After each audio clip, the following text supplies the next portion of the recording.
ಯಾಕೆ ಅಳ್ತಿದೀಯಾ? ಅಲ್ಲ, ನೀನ್ ದಿಶಾ ಆಗಿ ನಿಮ್ಮ ಅಪ್ಪನ ಹತ್ರ ನಡ್ಕೊಂಡೆ, ಅದಕ್ಕೆ ನಿನಗೆ ಬೇಜಾರಿದೆ.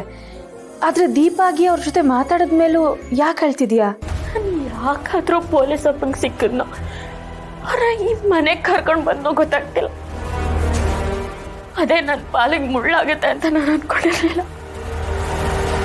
ದಿಶಾ ಆಗಿ ನಾನು ಈ ಮನೆಗೆ ಬಂದಾಗ ಎಲ್ಲರೂ ನಂಗೆ ಎಷ್ಟು ಪ್ರೀತಿ ತೋರಿಸಿದ್ರು, ಎಷ್ಟು ಕಾಳಜಿ ತೋರಿಸಿದ್ರು ಅಂತ ನಿಮ್ಗೆ ಗೊತ್ತಾಗ.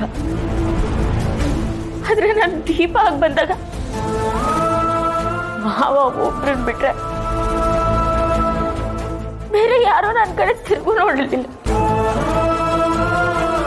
ಅದಕ್ಕೆ ಸೌಂದರ್ಯ ಮೇಡಮ್ ಪೊಲೀಸಪ್ಪ ಮುಂದೆನೆ ನನಗೆ ಬೈದ್ರು.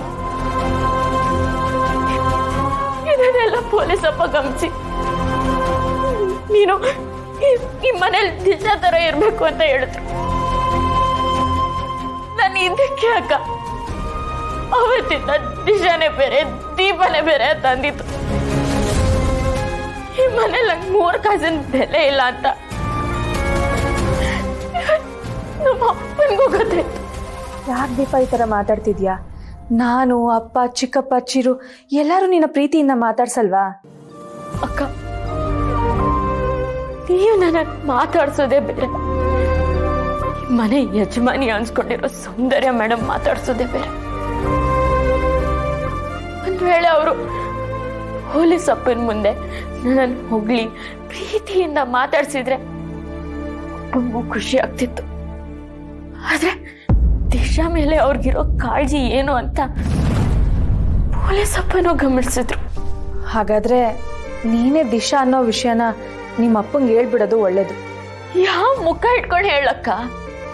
ಅಲ್ಲಿದ್ದಕ್ಕೆ ಹಸ್ಬೆಂಡು ನನ್ನ ಜೊತೆ ಚೆನ್ನಾಗಿ ಹೊಂದ್ಕೊಂಡು ಹೋಗ್ತಿದ್ದಾರೆ ಅಂತ ಅನ್ಕೊಂಡಿದ್ದಾರೆ.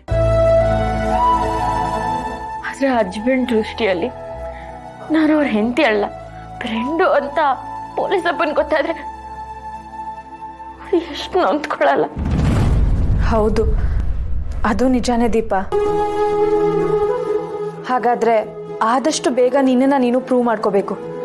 ಇನ್ನೂ ಡಿಲೇ ಮಾಡೋದಿಕ್ಕಾಗಲ್ಲ. ಈ ನಾಟಕಕ್ಕೆ ಒಂದು ಅಂತ್ಯ ಆಡೋ ಸಮಯ ಬಂದಿದೆ. ಹೌದಕ್ಕ, ಸದ್ಯದಲ್ಲೇ ದೀಪ ದಿಶಾ ಮಧ್ಯದಲ್ಲಿರೋ ಅಡ್ಗೋಡೆನ ಹೊಡೆದಾಕ್ಬೇಕು.